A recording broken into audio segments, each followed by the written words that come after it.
Hello everyone, good evening सभी को। और यहाँ पर जो थर्ड शिफ्ट का एग्ज़ाम है वो भी ओवर हो चुका है एसएससी एमटीएस का। और ऑलमोस्ट आज की शिफ्ट में देखेंगे तो थर्ड शिफ्ट में दो क्वेश्चन ऐसे मिले जो कि फर्स्ट शिफ्ट और सेकंड शिफ्ट में जो पूछा गया हुआ था उन्हीं से जाकर के रिपीट हो गए। तो ऑलमोस्ट ये समझ सकते हैं कि पिछली जो शिफ्टें हुई हैं उनसे तो क्वेश्चन ऑलमोस्ट रिपीट होने ही है, तो उनको अच्छे से रिवीजन करके रखेंगे।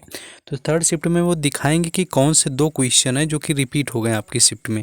अभी थर्ड में ही दो के दो क्वेश्चन रिपीट हुए, मैं आपको आगे दिखाने वाला हूँ। तो चलिए बिना टाइम वेस्ट के शुरुआत करेंगे, लेकिन उससे पहले आपको अपनी रिस्पॉन्सिबिलिटी निभानी, वीडियो को लाइक करना है, शेयर कर सकते हैं अगर कोई ग्रुप वगैरह में तो कर सकते हैं, एंड डू सब्सक्राइब अगर आप लोगों ने नहीं किया हुआ। तो चलिए पहला क्वेश्चन हम लोग देखते हैं। पहला जो क्वेश्चन यहाँ पर है कि भारत का पहला बजट कब पेश किया गया था। देखिए, अगर इसमें भारत में स्वतंत्र भारत की बात करी गई है, यानी कि स्वतंत्र भारत का पहला बजट पूछा गया है, तो ये पेश किया गया था 26 नवंबर 1947 के, यानी कि 26 ऑफ नवंबर 1947 में इसको पेश किया गया था। और षणमुखम शेट्टी जो थे ये वित्त मंत्री रहे हुए थे, तो इन्होंने ये पेश किया हुआ था, षणमुखम शेट्टी। तो ये भी कई बार पूछ लेते हैं कि पहले भारत के कौन से वित्त मंत्री थे जिन्होंने पहला बजट पेश किया हुआ था। एग्जैक्ट क्वेश्चन अब तक ऐसे ही पूछा गया कि पहला बजट पेश करने वाले वित्त मंत्री कौन थे, तो ये थे षणमुखम चेट्टी, जिनका टाइम पीरियड 1947 से लेकर के 1949 तक चला हुआ था। बाकी अगर ये भारत में ब्रिटिश आपका से रिलेटेड पूछें तो 1860 में हुआ था, यानी कि ब्रिटिश के टाइम पर ये क्या है, ये आपका 1860 में हुआ था। और सबसे पहले बजट जो है यूके में पेश किया गया था, ये चीज़ भी याद रखना है। अब आगे हम लोग बढ़ेंगे, लेकिन अर्जेंट में आप लोगों को बताना चाहूँगा कि यहाँ पर आपके जो सेल है, यानी कि इम्पोर्टेंट जो इन्फॉर्मेशन है मेरे पास, कि टेक्स्ट बुक का जो सेल चल रहा था आपका सिलेक्शन सीजन सेल जिसकी मैं बात करूं, तो यहाँ पर आपका सिर्फ 4 घंटे शेष रह गए, यानी कि आज 15 अक्टूबर है और उसके बाद में 15 अक्टूबर के बाद में ये जो सेल है आपकी समाप्त हो जाएगी आज रात 12 बजे से। अभी आप अगर परचेज़ करेंगे तो आपको 439 रुपये में पूरे 1 साल के लिए टेक्स्ट बुक का पास प्रो मिलेगा। और अगर आप लाइफ टाइम परचेज़ करना चाहते हैं तो आपको 554 रुपये में मिल जाएगा। इसके लिए आपको मेरा कूपन कोड यूज करना होगा राज10, जिसमें कि 12% का डिस्काउंट होकर के ये चीज़ें इस प्राइस में आपको मिल जाएंगी। परचेस करने का लिंक जो है वो डिस्क्रिप्शन में दिया हुआ है, कमेंट बॉक्स में पिन कर देंगे।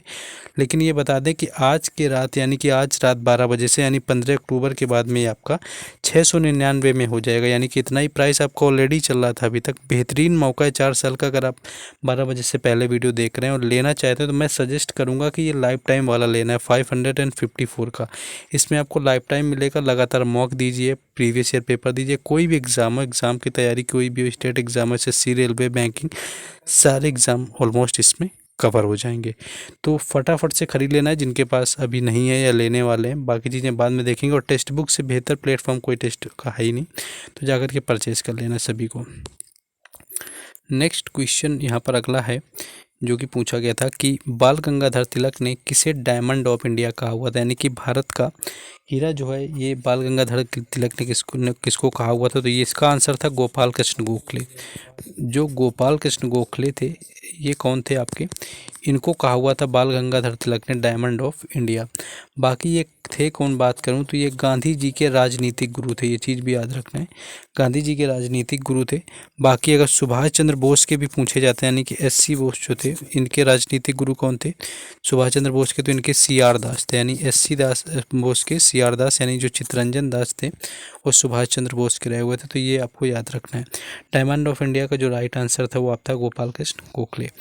नेक्स्ट क्वेश्चन है कि 2019 के अंदर वर्ल्ड कप में सबसे ज़्यादा रन जो है किसने बनाया हुआ था, कौन सा प्लेयर था। तो ये इंडियन प्लेयर थे, जैसे रोहित शर्मा। रोहित शर्मा इसका राइट आंसर था। देखिए किस तरह से करंट आपका कितना पीछे का पूछा हुआ है। तो रोहित शर्मा थे, इन्होंने कुल 648 यानी कि 648 रन 2019 का जो आईसीसी वर्ल्ड कप हुआ था उसमें बनाया हुआ था। तो मैक्सिमम रन स्कोर करने वाले प्लेयर पूछे गए थे जो कि रोहित शर्मा रहे हुए थे। नेक्स्ट आगे क्वेश्चन। नेक्स्ट देखिए, ये पहला क्वेश्चन आपका रिपीटेड क्वेश्चन याद करना, ये आपका सेकंड शिफ्ट में था आज के। जो आपका पूछा गया कि ब्लू अम्ब्रेला जो है उपन्यास किसने लिखा हुआ है, तो रस्किन बॉन्ड इसका राइट आंसर हो जाएगा, यानी कि ये लिखा गया रस्किन बॉन्ड के द्वारा। और ये आपका रिपीटेड है, इन्होंने ही लिखा है roads to Mussoorie. Roads to Mussoorie जो है ये भी इनके द्वारा ही लिखा गया, इसको भी याद रखना है। रोड्स टू मसूरी इनके द्वारा लिखा गया रस्किन बॉन्ड का। तो ये रिपीटेड क्वेश्चन है। तो ये सोचिए एमटीएस का टफ आ रहा है ये आपका समझ सकते हैं, लेकिन एमटीएस का थोड़ा टफ है, लेकिन क्वेश्चन रिपीट भी हो रहा है, ये चीज़ नहीं बोलना है यहाँ पर, ठीक है। नेक्स्ट आगे हम लोग देखेंगे, एक क्वेश्चन आपका पूछा गया उदित नारायण से रिलेटेड। उदित नारायण जो है किससे संबंधित है, ये पहली चीज़ देखना है। तो उदित नारायण क्या है, ये आपके सिंगर हैं, पार्श्व गायक हैं, जिनकी मैं बात करूं, थोड़ा वॉइस को लेकर अगर डिस्टरबेंस होता है तो मैनेज कर लीजिएगा, है ना। सीजन ही कुछ ऐसा चल रहा है दशहरे का और बाकी सारी चीज़ों का, तो इनको मैनेज कर लेंगे। तो ये सिंगर हैं और 2009 के अंदर जो है इनको पद्म श्री मिला हुआ था।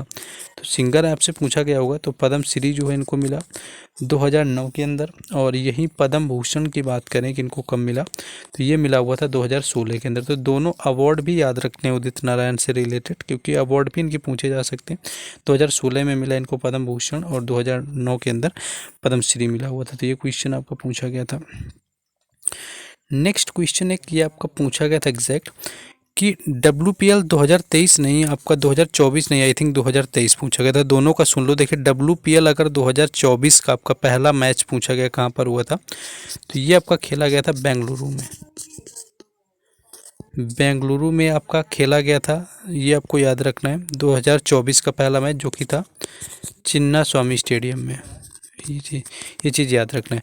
और 2023 यानी कि अगर फर्स्ट एडिशन आपका पूछा गया था, जो कि आई थिंक मुझे लग रहा है कि फर्स्ट एडिशन ही आपका पूछा गया था, तो ये आपका मुंबई में खेले गए थे। और मुंबई के अंदर भी जो खेले गए थे ये 4 मार्च से शुरू हुए थे, ये चीज़ भी याद रखना है। और ये खेले गए थे DY पाटिल स्टेडियम, अगर स्टेडियम पूछ ले तो DY Patil stadium, Brabourne stadium, दोनों के दोनों स्टेडियम मुंबई के हैं। और जो फाइनल था उसमें क्या था कि MI यानी कि जो मुंबई इंडियन है, इसने दिल्ली कैपिटल DC को हरा दिया था और मुंबई इंडियंस यहाँ पर जीत गई थी। 2023 वाले की ये बात है, ये चीज़ याद रखना है। तो ये क्वेश्चन आपका 2023 का आई थिंक फर्स्ट एडिशन इसमें पूछा गया था।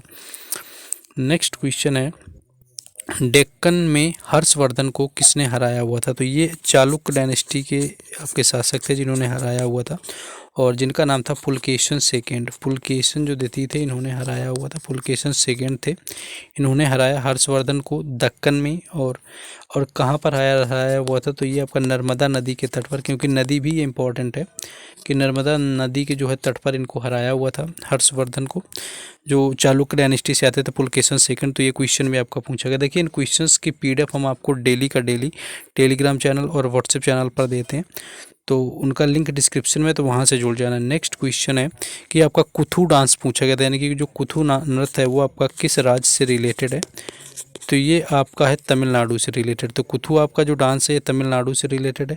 तमिलनाडु का आपका कुम्मी भी याद रखना है, कई बार पूछा जाता है कि कुम्मी डांस कहाँ का है, तो कुम्मी नृत्य हो गया, कुथू नृत्य हो गया, ये दोनों के दोनों रिलेटेड हैं आपके तमिलनाडु से, ये भी आपका आज की शिफ्ट में पूछा गया है।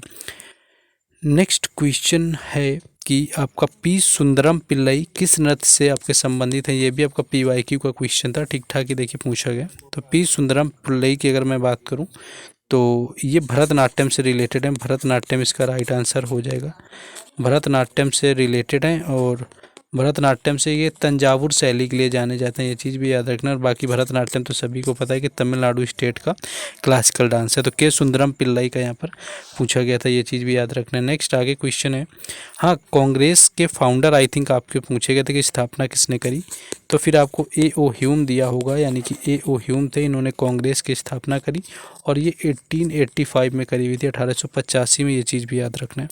A.O. ह्यूम जो है यहाँ पर A.O. ह्यूम जो है इसके फाउंडर थे, जो कि आज की शिफ्ट में पूछा गया था। ये क्वेश्चन देखिए फिर से सेकंड रिपीटेड क्वेश्चन, ये भी आपका चाहे सेकंड शिफ्ट में हो चाहे फर्स्ट शिफ्ट में था आई थिंक, यानी कि आज की फर्स्ट और सेकंड को मिला करके दोनों शिफ्टों से 2 क्वेश्चन सीधे थर्ड शिफ्ट में आए हुए हैं। तो ये है कि मंत्रिपरिषद जो है किस अनुच्छेद से राज्यपाल को सलाह देती है, तो आर्टिकल 163 आपका राइट आंसर था, यानी कि आर्टिकल जो 163 होता है इसके तहत एक आपकी मिनिस्ट्री ऑफ काउंसिल होती है, यानी कि मंत्रिपरिषद, जो कि क्या करती है राज्यपाल को सलाह देती है, एडवाइस देती है। तो ये क्वेश्चन आपका आर्टिकल 163 यहाँ पर रहा हुआ था। तो ये कुछ क्वेश्चन थे जो कि मैंने आपको करवाए हुए हैं। बाकी टेक्स्ट बुक के लिए मैं अभी सजेस्ट कर रहा हूँ, बाद में जो लोग को अभी ख़त्म होना है 1 महीने बाद अगर, तो वो लोग पछताएंगे। तो क्या करना है कि देख लेना, अगर आपका ख़त्म होने वाला वाला है, तो जाकर के परचेज़ कर लेना है। बची हुई वैलिडिटी आपकी उसी में ऐड कर दी जाती है, उसकी टेंशन नहीं लेना है। तो परचेज़ करने का लिंक डिस्क्रिप्शन में दिया गया है, तो जाइए परचेज़ करिए। टेलीग्राम चैनल से जुड़िए, व्हाट्सएप चैनल से जुड़िए, सारी अपडेट और PDF वगैरह आपको वहीं पर मिलती रहेगी। लेकिन मेरा कूपन कोड राष्ट्रीय यूज़ करना बिल्कुल भी ना भूलें। मिलते हैं नेक्स्ट वीडियो में। जय हिंद।